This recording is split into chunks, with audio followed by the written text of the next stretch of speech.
Sorry, Genesis. There's no way I can pay for the damages. I'm only a housewife. I never have any money. I don't have any savings, and I don't even work part-time. And my husband is away overseas on business. I can't ask him anyway. He doesn't know about the accident, and I don't want him to find out. He'll be furious with me, and he might even divorce me. You don't understand how hard this is for me. Yeah, but you crashed into my house. You should be showing more remorse. I mean, you totally destroyed a brand new house.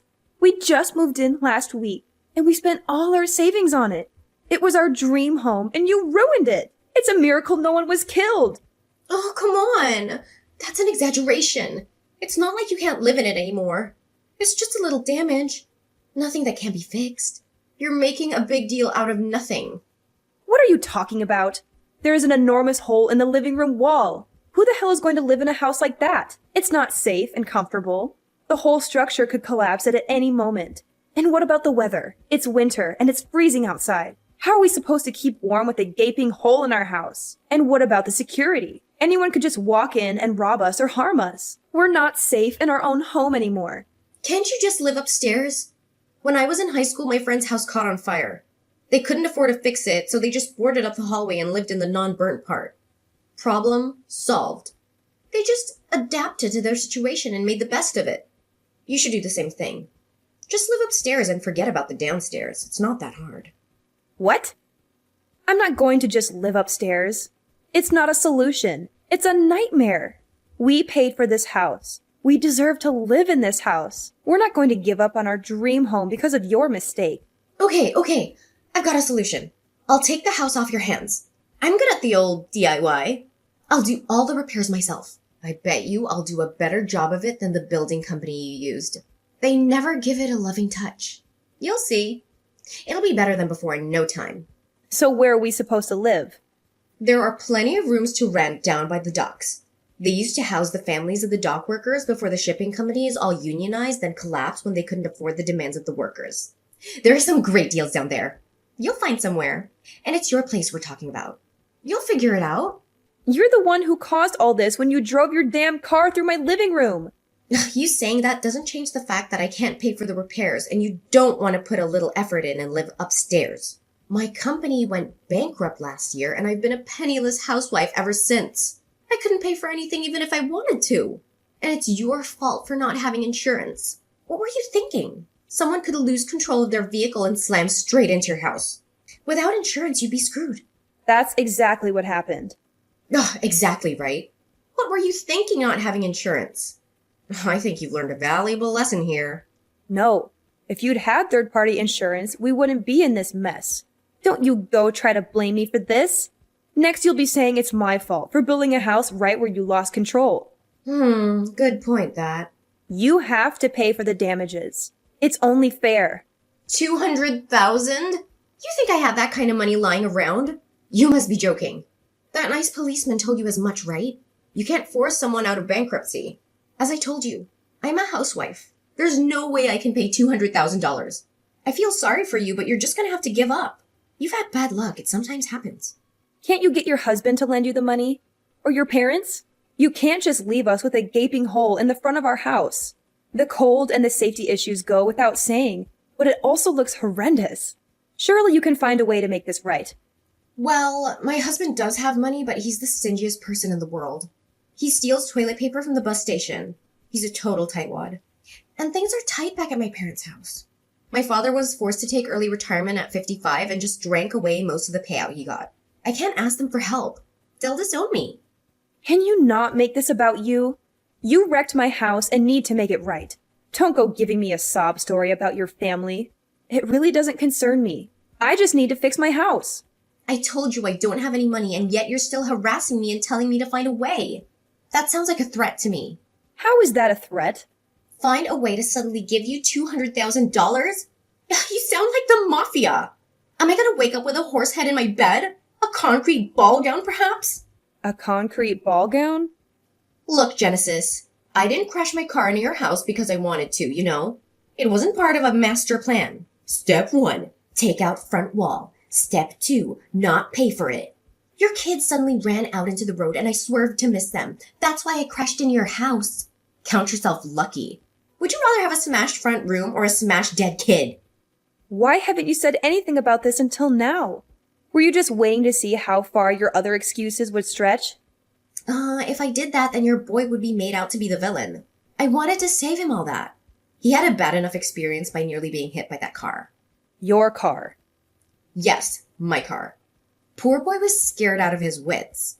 I kept quiet about it, but you started threatening me and left me no choice. What a load of rubbish. See? With that kind of denial and refusal to hear the truth, I didn't stand a chance. I'm automatically guilty. Is that it? Do you have any proof that what I'm saying isn't what happened? Security camera footage, maybe?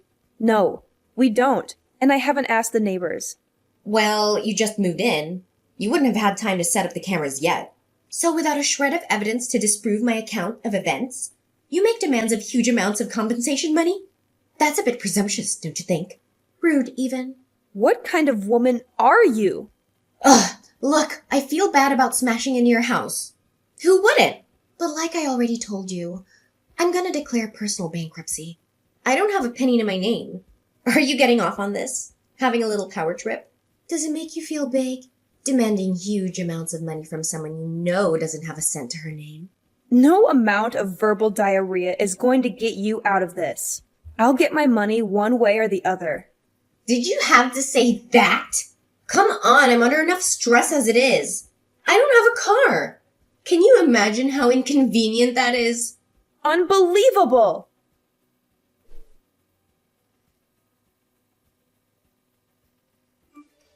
Hi, I'm just following up on what I've overheard.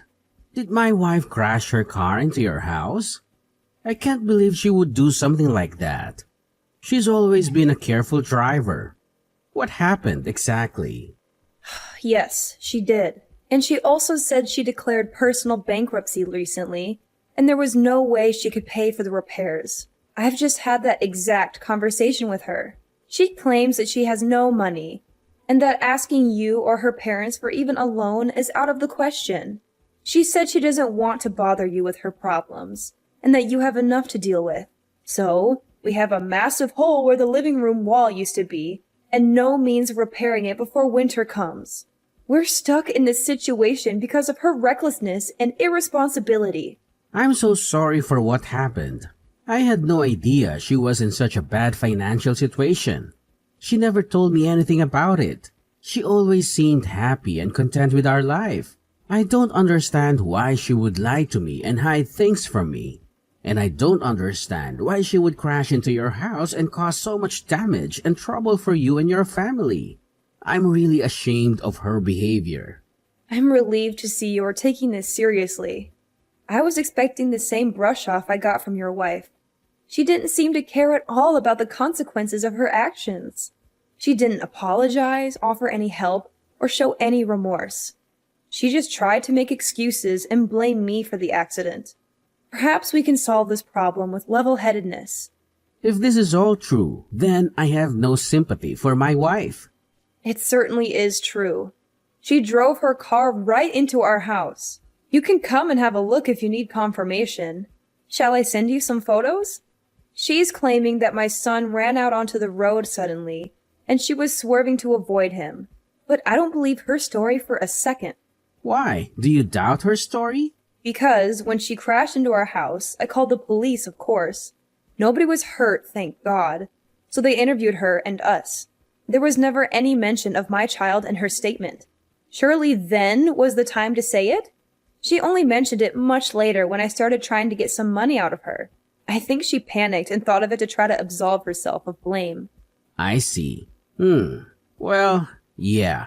If she only thought to mention it after giving her statement to the police, then it does lack credibility. Well, don't you worry. I'll make sure you get the $200,000. I have to warn you, that's only a rough estimate. The actual cost could be a lot more. Right. When you have an official quote, please send it to me. I'll pay it in full. But the matter of your child needs to be looked into. If there is a chance that what my wife is saying is the truth, then we need to take that into consideration too. Oh, yes. I guess you'll want to make sure of the actual events. Of course. I still can't believe she'd do such a thing. It hasn't sunk in yet. She's pretty volatile at the best of times, but I owe it to her to see if she's actually telling the truth. She is my wife, after all. I understand. I'll get back to you when I've spoken to the police again. Right. Thank you. I'm heading home. I should be back stateside the day after tomorrow if I can get a flight at such short notice. Let's continue this then. Can you just leave work like that? This takes priority. Yes, of course. I really appreciate it. Have a safe flight.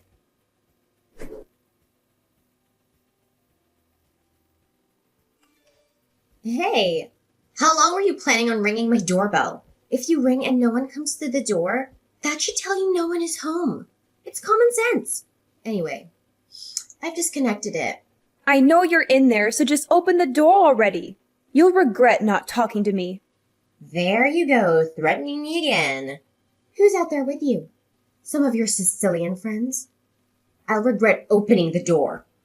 I've already told you I'm insolvent. I can't even pay for my car to be fixed. I forbid you to declare bankruptcy. What's the sudden change of attitude? Who is this? This is your husband, Charles.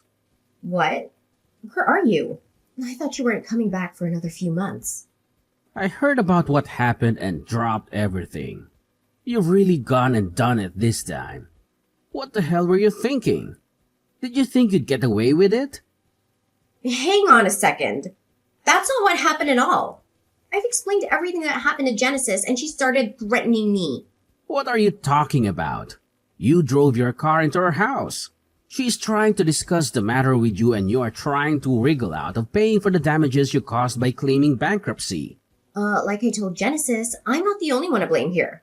Her son came out of nowhere. I had no choice but to take evasive action. If I hadn't done that, we'd be having a much more serious conversation. I've heard all about that too. It seems you only remember this as an afterthought. Why on earth would you not tell it to the police? I told Genesis this. If I just told the truth, her son would have appeared to be the cause of it all. I imagined the poor little guy shouldering the blame for having caused a car to destroy his house. I thought about the burden of shame that he would have felt for the rest of his life. I was looking out for him. I was thinking of his future. How many more lies are you going to keep adding to your story? It would be best if you just came clean and faced up to what you've done. No way. I'm not paying a nickel. I'm not the one who caused this. I did nothing wrong. If you still demand that I pay, I will declare bankruptcy. $200,000 is a huge amount of cash. I can't possibly pay it. I am a victim. Her son is the real cause of this. All I did was try and save his life, and this is the thanks I get? Thank you, Brittany, for saving my son's life. Now give me all your money. Now my own husband has taken the other side. I'm betrayed. How terrible it is to be cast aside by the one you love most. There is security camera footage from the house across the road, however. Oh, and? There doesn't seem to be any sign of the child you said you swerved to miss hitting. It would appear that you swerved for some unknown reason and accelerated into Genesis' house. That is what the video footage shows. Would you care to explain that? How about telling the truth this time? There is video footage, then. Yep, from the house across the street. They had recently installed the latest kind, so it is shown clearly. Genesis received a copy yesterday. The police, of course, also have a copy. I've seen it too. I watched it over and over, trying to see if I could detect even the smallest hint of a child in the picture. However you try and frame it, you are 100% to blame. And the driver is shown clearly? Yes, it is you without a doubt. You might have gotten lucky with one of those old grainy black and white cameras people used to use, but this was broad daylight and the video was 4K quality. I could even see the top of your snake tattoo that comes up the side of your neck. And the final nail in the coffin? You are taking a swig from a can of beer. There is no way out of this. It's a DUI at the least. Probably willful damage too. Not a lawyer in the country would touch it.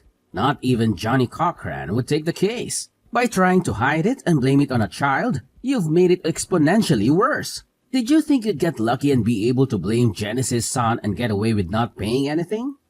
Wait, maybe I'm remembering it wrong. Maybe I just thought I saw a kid come flying out in front of me.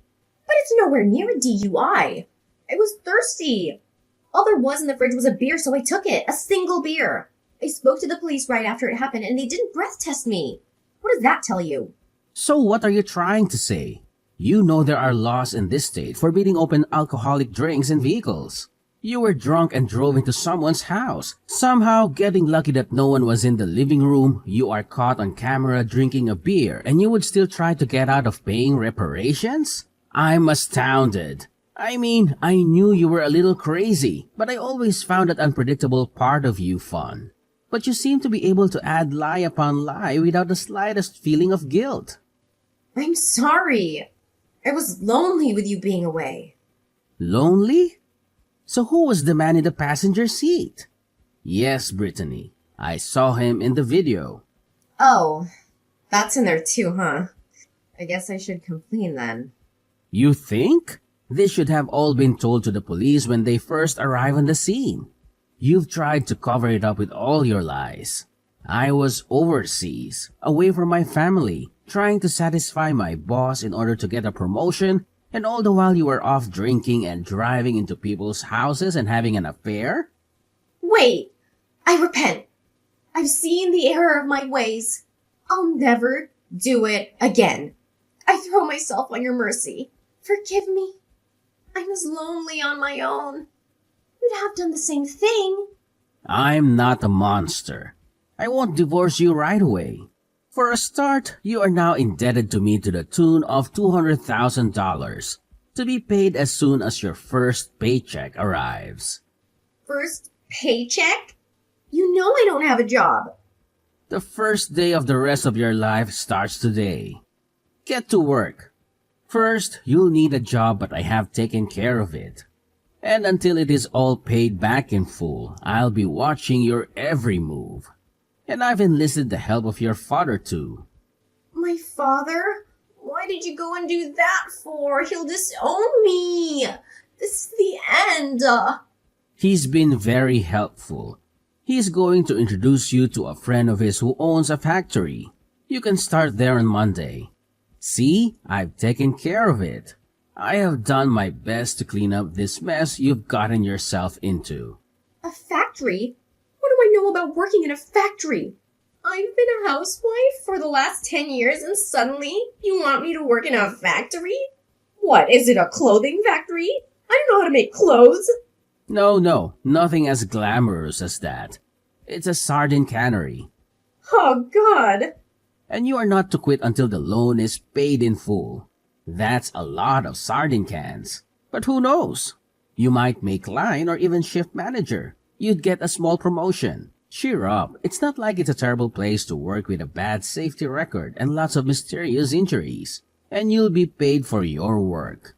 It could have been so much worse, making car license plates in prison. And, best of all, there is a workers' dormitory you can live in. You'll be able to cut back on living costs. Hang on. I can't do physical labor. I haven't even walked further than the mall for more than 10 years. Please, Charles, I'll get a part-time job and pay you back little by little. This is Genesis again. It would appear that Charles has nothing further he wishes to say to you. What? Just listen to me. Why won't anyone hear me out? Okay, let's do it inside the house, shall we? I have an agreement for you to sign. If you refuse, I'll have no other choice than to call the police. Okay, I got it. I'll open the door. Hey, Genesis. Could you have a go at trying to make Charles see sense? You what? There is absolutely no way I can work in a factory or live in a dormitory until I've paid back $200,000. It sounds like a prison sentence. I won't be able to see my kids. He's taken this all too far. Too far? So you think you'd be better off in an orange jumpsuit in prison? Shall I call the police and see what they make of the new evidence that has come to light? I can easily win in court and probably get a lot more than $200K. I have all the evidence I need.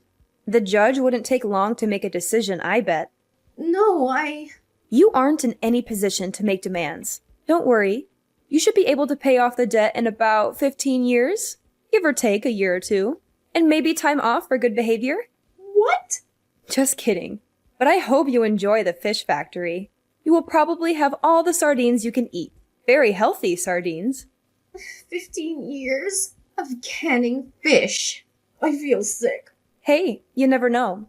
You will probably be able to put your other skills to work in the factory too. You know, when the machines break or the dormitory needs a bookshelf. You did say you were good at DIY, right?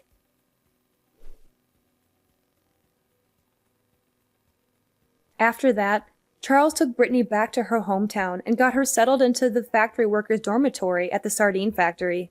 Brittany's father went along too to introduce her to the owner. Apparently, it's back-breaking work loading the boxes of cans in the trucks. Working conditions are cramped, and the other workers are all from different countries, so it's difficult to communicate. The pay isn't bad once you are used to it and can work quickly. But for someone like Brittany who has never done a day of physical labor in her life, it is particularly grueling. She has to wake up early, work long hours, and endure the smell of fish all day. She has no friends, no hobbies, no fun. She has nothing but regret and remorse for what she did. I think she'll get used to it, even if it takes a few more months. She has, however, finally taken responsibility for what she did. She is focused now on paying back the money as quickly as she can. And the best outcome of all? Charles gave us the money we needed, and our house now has its living room wall again. And just in case, I've insured the house against further incidents like this. I've also invested in a tough fence, capable of at least slowing down any out-of-control car. It was a horrible experience, dealing with a selfish liar, but I've learned a lot from it, and everything is pretty much back to normal. For me and my family, I mean, not Brittany. But she has all the time in the world to think about it. Well, 15 years, give or take. She has to live with the consequences of her actions, while we can move on with our lives.